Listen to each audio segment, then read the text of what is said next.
नमस्कार प्यारे बच्चों।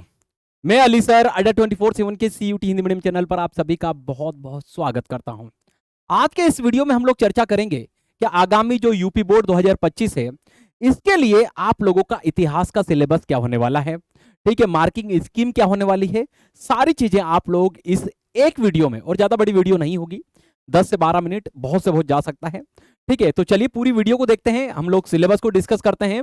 सबसे पहले हम लोगों की मार्किंग स्कीम देख लें, हम लोग किस प्रकार से आप लोगों का, ठीक है, पेपर होता है इतिहास का, किस प्रकार से आप लोगों की चीजें होती हैं। तो बच्चा सबसे पहले हम लोग आप लोगों का इतिहास का पेपर देखें, ठीक है, यूपी बोर्ड का। तो बच्चों आप लोगों को बहुविकल्पी प्रश्न सबसे पहले आते हैं। सबसे पहले कोई चीज आप लोगों के लिए आती है बेटा इसमें, तो आप लोगों के लिए बहुविकल्पी प्रश्न आते हैं। ठीक है, बहुविकल्प प्रश्न आते कितने हैं बेटा? तो 10 बहुविकल्पी प्रश्न आते हैं आप लोगों को। एक बहुविकल्पी प्रश्न 1 नंबर का होता है, मतलब 10 आएंगे, मतलब टोटल 10 अंक, मतलब 10 नंबर का आप लोगों के। ठीक है, इसको आप लोग एमसीक्यू भी बोल सकते हैं। इसको क्या बोल सकते हो बेटा आप लोग? एमसीक्यू भी आप लोग बोल सकते हो, ऑब्जेक्टिव आप लोग बोल सकते हो, बहुविकल्प आप लोग इसे बोल सकते हो। इसके बाद बच्चों आप लोग देखोगे अति लघुत्तरी प्रश्न आते हैं। कौन से आते हैं बेटा? अति लघुत्तरी प्रश्न। ये आप लोगों को इसका उत्तर मिनिमम, ठीक है, मिनिमम आप लोगों को 10 से लेकर 50 शब्दों के अंदर आप लोगों को इसका उत्तर लिखना होता है। मैं सारी चीज सिखाऊंगा आप लोगों को, टेंशन ना लीजिएगा। अगर आप ये वीडियो देख रहे हैं तो आगामी इस सीयूटी हिंदी मीडियम चैनल पर आप लोगों की यूपी बोर्ड की तैयारी बहुत अच्छे से होने वाली है। ठीक है, तो इसमें आगे देखिएगा बच्चा, अति लघुत्तरी प्रश्नों की संख्या कितनी होती है सर जी? तो 5 आते हैं। ठीक है, और एक आप लोग देखोगे अति लघुत्तरी 2 नंबर का होता है, मतलब ये भी आप लोग देखोगे 10 नंबर का आप लोगों का आता है। 10 10 20 नंबर आप लोगों के हो गए। लघुत्तरी की बात करूं बेटा, इसको आप लोगों को 100 से लेकर 150 शब्दों के अंदर लिखना होता है। ठीक है, इसको आप लोग लिखोगे। बात आती सर इसके कितने क्वेश्चन आते हैं? 6 क्वेश्चन आते हैं बेटा। ठीक है, और आप लोगों का एक क्वेश्चन 5 अंक का होता है, मतलब 5 जगह इसको इंटू कर दोगे तो टोटल 30 नंबर का आप लोगों का लघु उत्तरी आता है। ऐसे ही आप लोग सामने दीर्घ उत्तरी भी होते हैं। दीर्घ उत्तरी प्रश्नों की संख्या होती है 3। ठीक है, जो कि आप लोग यहां पर देख पा रहे हैं। और एक दीर्घ उत्तरी प्रश्न आप लोगों को 10 नंबर का देखने को मिलता है, मतलब 10 इंटू में 10 कर दूं तो ये भी हो जाएगा 30। फिर बात ये आती है सर इसके अलावा क्या आता है बेटा? मैपिंग आती है। ठीक है, मैपिंग के कितने क्वेश्चन आते हैं बेटा? तो मानचित्र आधारित प्रश्न आएंगे 5, और एक क्वेश्चन आप लोगों का 2 नंबर का होगा, मतलब ये भी आप लोगों का 10 हो गया है बेटा, है ना। चलिए इसके बाद क्या आती है बेटा? डेट आती है, ऐतिहासिक घटनाएं आती हैं।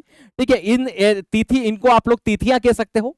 ठीक है, तिथियां आप लोगों के एग्जाम में पूछी जाती है कि 78 एडी में क्या हुआ, 58 बीसी में क्या हुआ, ठीक है, 1921 में क्या हुआ, 1922 में, मतलब एक उदाहरण के तौर पर बता रहा हूं।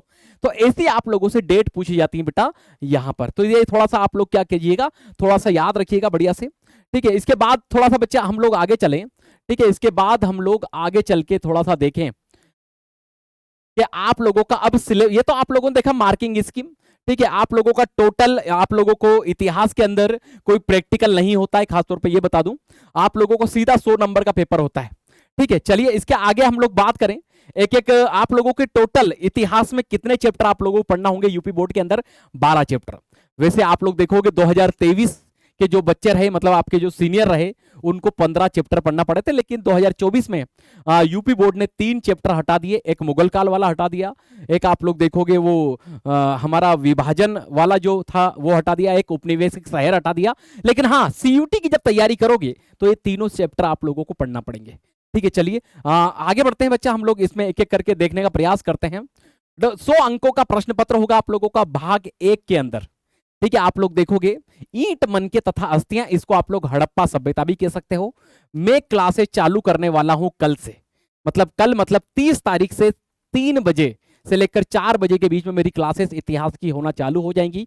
तो अगर आप सीयूटी हिंदी मीडियम पर इस वीडियो को देख रहे हैं तो मैं रोज आप लोगों को मतलब दोपहर शाम कह सकते हैं।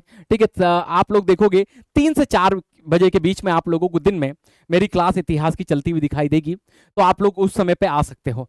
ठीक है, चलिए तो ये आप लोगों का पहला चैप्टर है ईंट मन के अस्थियां। ठीक है, इसमें पूरा हड़प्पा सभ्यता के संदर्भ में भी बताया गया है।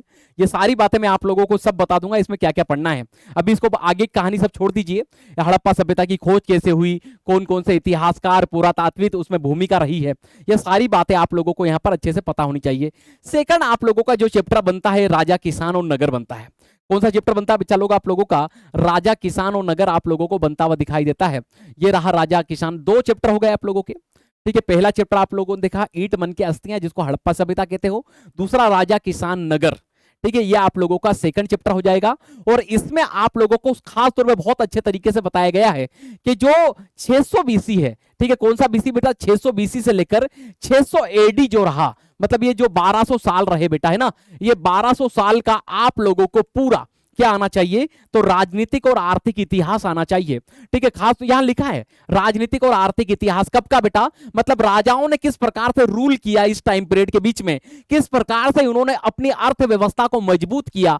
इस चैप्टर के अंदर आप लोगों को ये सारी बातें बहुत अच्छे से पढ़ना होती हैं। इसके बाद हम लोग आगे बढ़े बेटा, इसके बाद हम लोग आगे बढ़े तो इसके बाद इसमें और भी चीजें हैं, वो आप लोग सब पढ़ लोगे वहां पर जब मैं पढ़ाऊंगा आप लोगों को। ठीक है, इसके बाद आप लोग देखोगे तो आप लोगों का अगला चैप्टर आप लोगों को बनता हुआ दिखाई देता है बंधुत्व जाति तथा वर्ग। इसमें भी आप लोग देखोगे ना बच्चा, आप लोग इसमें पूरा सामाजिक इतिहास बोला गया है। और कब से कब तक का, वही 600 बीसी से 600 बीसी से लेकर 600 एडी। ठीक है, इन 1200 साल का आप लोग देखोगे बेटा, ठीक है, 1200 साल का आप लोग देखोगे तो यहां पर सामाजिक इतिहास आप लोगों को बताना पड़ेगा। बंधुत्व मतलब भाईचारा कैसे रहा, समाज में कैसे मान्यताएं बनती थी, कैसे बिगड़ती थी, चांडाल कौन थे, वर्णा व्यवस्था कैसे क्रिएट हुई, ठीक है, आश्रम व्यवस्था कैसे बनी, ये सारी व्यवस्थाओं पे आप लोगों को इस चैप्टर के अंदर डिस्कस करना होता है। तो ये हम लोगों की इसके अंदर बात हुई है।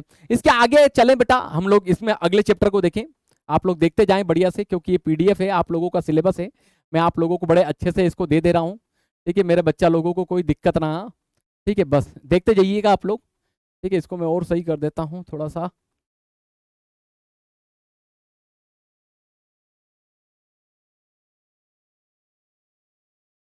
ये अब इसके बाद में बात करूं आप लोगों से चैप्टर नंबर 4। चैप्टर नंबर 4 क्या है बेटा आप लोगों का, तो चैप्टर नंबर 4 है विचारक, विश्वास और इमारतें।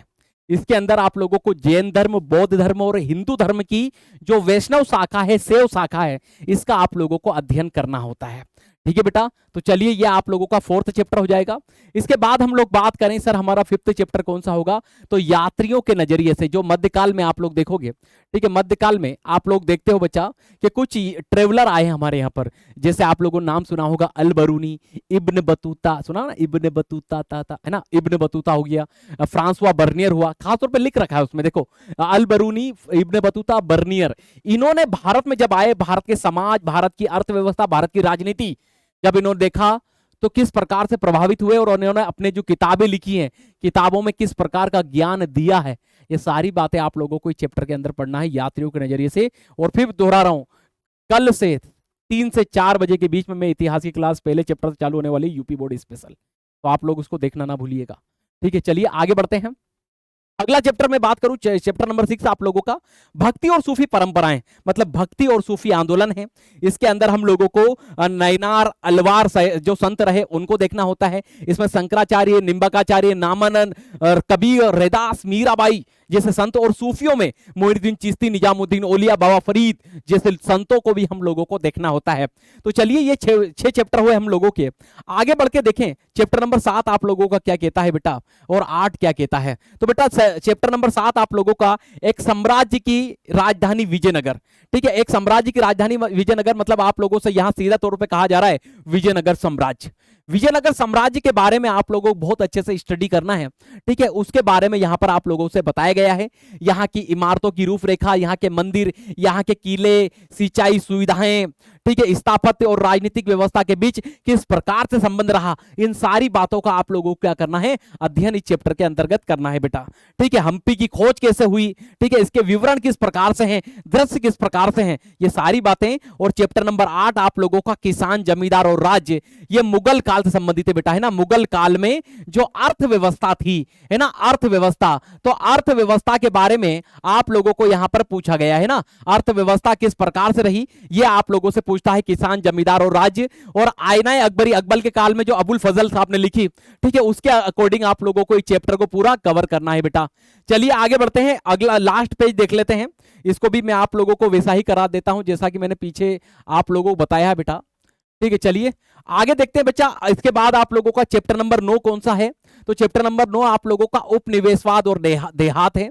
ठीक है, इसमें हम लोग पढ़ेंगे कि किस प्रकार से भारत में वो 5 ब्रिटिश मतलब सॉरी 5 यूरोपीय कंपनियां, जिसमें ब्रिटिश, पुर्तगाली, डच, फ्रांसीस, ठीक है, स्वीडिश जैसी कंपनियां भारत में आई।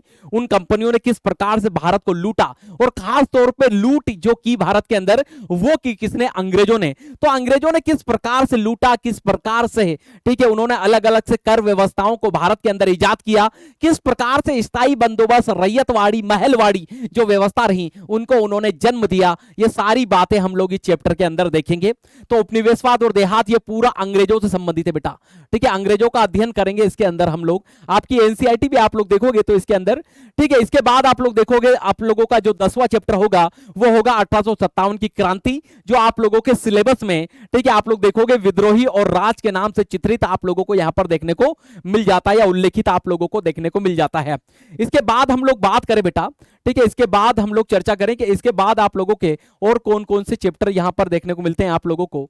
तो बच्चों, इसके बाद आप लोगों को देखने को मिलेगा महात्मा गांधी, ठीक है। इसके बाद आप लोग देखोगे, ठीक है, महात्मा गांधी, ठीक है, महात्मा गांधी और उनके राष्ट्रीय आंदोलन, ठीक है, जिसमें हम लोग चंपारण, खेड़ा, अहमदाबाद, ठीक है, उसके अलावा आप लोग देखो असहयोग, नमक सत्याग्रह, जिसको साविनय अवज्ञा के नाम से भी जाना जाता है, भारत छोड़ो आंदोलन, ठीक है, ये सारे गांधी के आंदोलन आप लोगों को यहां पर देखना होते हैं।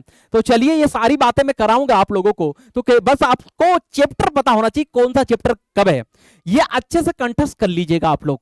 इसके बाद में बात करूं संविधान का निर्माण, किस प्रकार से संविधान का निर्माण हुआ, जेबी पंत ने क्या बात है कही, वल्लभ भाई पटेल ने, हमारी जो ड्राफ्टिंग कमेटी थी संविधान को लेकर, ठीक है, उसके जो प्रमुख थे बाबा साहब भीमराव अंबेडकर साहब, ठीक है, उन्होंने क्या वक्तव्य दिए, किस प्रकार से चर्चाएं हुई, संविधान किस प्रकार से 2 साल 11 माह 18 दिन में कंप्लीट हुआ, ठीक है, कितना खर्चा आया, सारी बातें आप लोगों को इस चैप्टर के अंदर पढ़ना होती है। कब पहली बार किसने संविधान सभा के निर्माण की बात कही थी, ये सारी चीजें हम लोग इस चैप्टर के अंदर स्टडी करेंगे। तो ये आप लोगों का पूरा सिलेबस था, पूरी मार्किंग स्कीम मेरे द्वारा आप लोगों को बता दी गई है कि किस प्रकार से तैयारी कराने की जिम्मेदारी आप लोगों के अली सर की है।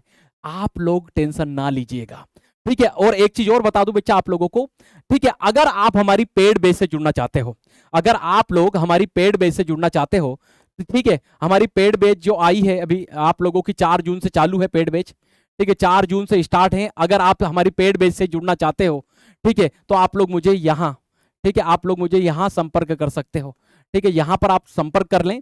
आप लोग जो बच्चे खास तौर पे बोर्ड और सीयूटी दोनों, ठीक है, बोर्ड और सीयूटी दोनों देना चाहते हैं, ठीक है, साथ में तैयारी करना चाहते हैं, तो उनके लिए ये बैच और मस्ट बन जाती है, ठीक है। वैसे बोर्ड वालों के लिए भी, क्योंकि अगर आपका टारगेट 90 प्लस है, 90% प्लस आप लोगों का सपना है कि नहीं सर मुझे लाना है, तो ये अली सर की जिम्मेदारी है, क्योंकि 2 सब्जेक्ट में आप लोगों को पढ़ाऊंगा, इतिहास मेरे पास ही बेटा तुम लोगों का, और भूगोल, ये दोनों सब्जेक्ट में आप लोगों को महारत हासिल करा दूंगा बढ़िया से। तो आप लोग जो भी कोर्स लेना चाहे आप लोग मुझे यहां संपर्क कर सकते हैं। तो इसी के साथ फिर हम लोग अलविदा लेते हैं, फिर मिलेंगे। जय हिंद, जय भारत।